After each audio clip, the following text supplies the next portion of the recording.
എൻ്റെ മോളാണ്. പിന്നെ ഞങ്ങൾ കൂലി വേല ചെയ്താണ് ജീവിക്കുന്നത്. നമ്മളെ കൊണ്ട് യാതൊരു നിവൃത്തിയുള്ളവരല്ല. നിങ്ങളെല്ലാവരും കൂടെ സഹായിക്കണം. നമസ്കാരം. നമ്മുടെ കൊച്ചു കേരളം സംസ്കാര സമ്പന്നവും അതുപോലെ പാവപ്പെട്ടവരെ സഹായിക്കാൻ കഴിവുള്ളവരുമാണ് എന്നാണ് പൊതുവെ ഉള്ള ധാരണ. അത് എത്രമാത്രം ശരിയാണ് എന്ന് നമുക്ക് ഈ വീഡിയോ കണ്ടിട്ട് പറയാം. എൻ്റെ പേര് പ്രിനി എന്നാണ്. എനിക്ക് 3 മക്കളാണ്. മൂത്ത ആളിൻ്റെ പേര് സദസ്യ സനു, രണ്ടാമത്തെ ആളിൻ്റെ പേര് സാരംഗ് സനു, മൂന്നാമത്തെ ആളിൻ്റെ പേര് ശ്രാവണി സനു എന്നാണ്. എൻ്റെ ഈ രണ്ടാമത്തെ മോനാണ് വയ്യാത്തത്. 3 വർഷത്തും കൊണ്ട് ചികിത്സയിലാണ് കൊച്ചിന്. ആദ്യം കഴുത്തിലാണ് കണ്ടത്, അത് ഓപ്പറേഷൻ ചെയ്തു. ഇപ്പം തലച്ചോറിലൊരു മുഴയുണ്ട്, അത് ഓപ്പറേഷൻ ചെയ്യണമെന്നാണ് അവർ പറയണത്. ഇപ്പം കണ്ണാശുപത്രിയിൽ കണ്ണിന് കാഴ്ച കുറവുള്ളത് കൊണ്ട് കണ്ണാശുപത്രിയിൽ കാണിക്കുന്നു. അവർ ഗ്ലാസ് വെച്ച് 10,000 രൂപയ്ക്ക് പുറത്ത് പായി. എല്ലാം കൂടെ ഗ്ലാസും ഫ്രെയിമും എല്ലാം കൂടെ ഇപ്പൊ 10,000 രൂപ പായി. എൻ്റെ ചേട്ടനാണ്, കൂലി വേലയ്ക്കാണ് പോണത്. മോൻ 2ാം ക്ലാസ്സിലാണ് പഠിക്കുന്നത്. അടയമൺ LPS സ്കൂളിലാണ് പഠിക്കുന്നത്. ഇപ്പം കുറച്ച് ദിവസം കൊണ്ട് നല്ല തലവേദനയാണ്. വേറെ ആരും സഹായിക്കാനില്ല, എല്ലാവരും സഹായിക്കണം. 2 മാസത്തിനകത്ത് ഈ കൊച്ചിന് ഓപ്പറേഷൻ ഉണ്ട്. 5-6 ലക്ഷം രൂപയാകുമെന്നാണ് പറയുന്നത്. എല്ലാവരും കൂടെ സഹായിച്ചെങ്കിലേ ഇത് പറ്റത്തുള്ളൂ.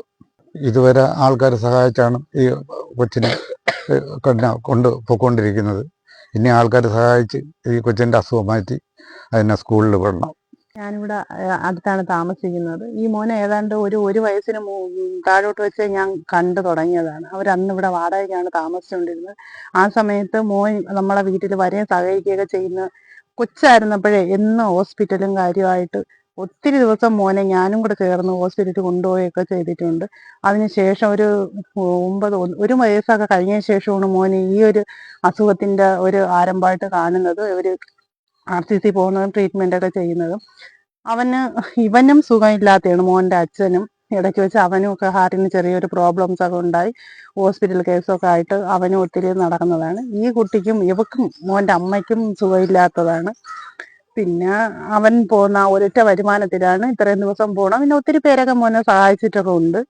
പിന്നെ ഈ ഒരു വീട് സത്യം പറഞ്ഞാൽ ഇതിനകത്ത് കയറുമ്പോൾ എനിക്ക് തന്നെ പേടിയാവും. ഈ കൊച്ചു എങ്ങനെ ഈ മക്കളെയും കൊണ്ട് ഇതിനകത്ത് എങ്ങനെ താമസിക്കുന്നു എന്നുള്ളത് എനിക്ക് തന്നെ കാണുമ്പോൾ എനിക്ക് തന്നെ വിഷമമുണ്ട്. ഒത്തിരിയൊക്കെ നമുക്കിപ്പോൾ പറയാനും ഒക്കെ അല്ലേ പറ്റുള്ളൂ, അല്ലാതെ ഒന്നും ചെയ്യാനും വലിയ സഹായം ഒന്നും കൊടുക്കാനൊന്നും നമ്മളെ കൊണ്ട് പറ്റത്തില്ല. പിന്നെ ഒക്കുന്നതാണെങ്കിൽ ഞങ്ങളെല്ലാവരും സഹായിച്ചിട്ടുണ്ട്. പിന്നെ മോൻ്റെ വിദ്യാഭ്യാസം അത് മുമ്പോട്ട് കൊണ്ടുപോകണം. അവന് പഠിക്കണമെന്ന് താല്പര്യമുള്ളൊരു കുട്ടിയാണ്. മിക്ക ദിവസം ഇപ്പോൾ സ്കൂളിൽ പോകാനൊന്നും മോനെ കൊണ്ട് പറ്റുന്നില്ല. പിന്നെ അവൻ്റെ ട്രീറ്റ്മെൻറ്റിനായിട്ട് ഒരു 2 ആഴ്ച കൂടുമ്പോൾ അവൾ പൊയ്ക്കൊണ്ടിരിക്കുക. മരുന്നും ഒത്തിരി ചിലവുള്ള കാര്യമാണ്. മഴ സമയത്തും കാറ്റ് സമയത്തൊന്നും നമുക്ക് ഇവിടെ കിടക്കാൻ പറ്റൂല. ഇത് ഇവിടെയൊക്കെ ഇടിഞ്ഞ് വീണതുകൊണ്ട് നമ്മളിപ്പോൾ ഒരു വാടക വീട്ടിലാണ് താമസിക്കുന്നത്. ഞാൻ കുമ്മൾ ഗ്രാമപഞ്ചായത്ത് നിയുക്ത മെമ്പറാണ് അബ്ദുൽ സലാം. നമ്മുടെ ഈ വിഷയം എന്ന് പറയുമ്പോൾ ഈ പുല്ലുവണ വാർഡിൽപ്പെട്ട ഈ മകൻ സാരംഗ്, അവന് ബ്രെയിൻ ട്യൂമർ സംബന്ധമായ ഒരു ചെറിയ അസുഖമാണ്.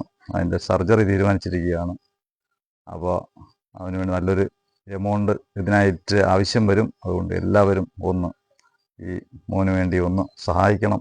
അതോടൊപ്പം തന്നെ അവൻ്റെ സ്കൂൾ പഠനവും ഈ അസുഖം നിമിത്തം മുടങ്ങിക്കിടക്കുകയാണ്. അപ്പോൾ ഈ ചികിത്സയിലൂടെ അവന് പഴയതുപോലെ തന്നെ ആയിട്ട് മടങ്ങി വന്ന് ആ സ്കൂൾ പഠനം പൂർത്തീകരിക്കുന്നതിന് അതിലേക്ക് പോകുന്നതിനും വേണ്ട സഹായം എല്ലാവരും കൂടി ചെറിയ രീതിക്ക് സഹായിച്ചാൽ മാറാവുന്ന വിഷയമുള്ളൂ. നമുക്ക് ഇതുപോലുള്ള ഒട്ടനവധി കേസുകൾ നമ്മളെ സമൂഹത്തിൽ നമ്മുടെ പ്രദേശങ്ങളിലൊക്കെ ഉണ്ട്.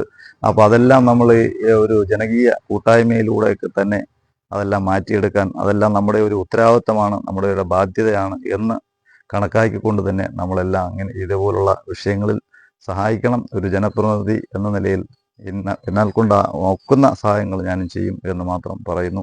അതോടൊപ്പം തന്നെ അവർക്കൊരു വീടിൻ്റെ വിഷയമുണ്ട്. അത് നമ്മൾ വരുന്ന ഭരണസമിതിയിൽ പഞ്ചായത്തുമായിട്ട് ബന്ധപ്പെട്ട് വരുന്ന ഇതിൽ നമ്മൾ ആ വീടിൻ്റെ കാര്യത്തിലും ഞാനതിൽ മുൻകൈ എടുക്കും എന്നും ഉറപ്പ് നൽകിക്കൊണ്ട് നിർത്തുന്നു. 8 വയസ്സുള്ള സാരംഗ് എന്ന മകന്റെ അവസ്ഥ ഇപ്പോൾ നമ്മൾ കണ്ടല്ലോ.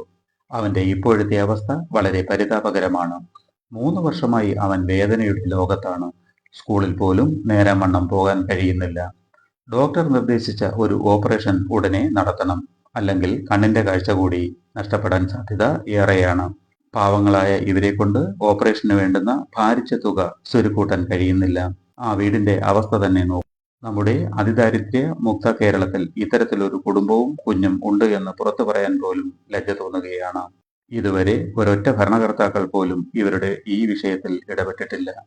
അതൊക്കെ മാറണം. കടയ്ക്കൽ എന്ന പ്രദേശം സ്വാതന്ത്ര്യ സമര ചരിത്രത്തിൽ തലയുയർത്തി നിൽക്കുന്ന ഒരിടമാണ്. ഈ മണ്ണിൽ നൂറുകണക്കിന് സ്വമനസ്സുകളും ജീവകാരുണ്യ പ്രവർത്തകരും ഉണ്ടെന്നുള്ള കാര്യം മറക്കരുത്. ഒരു കൈ സഹായം ചെയ്യൂ. ഈ വീഡിയോ പരമാവധി നിങ്ങളുടെ ഗ്രൂപ്പുകളിൽ ഷെയർ ചെയ്യുക.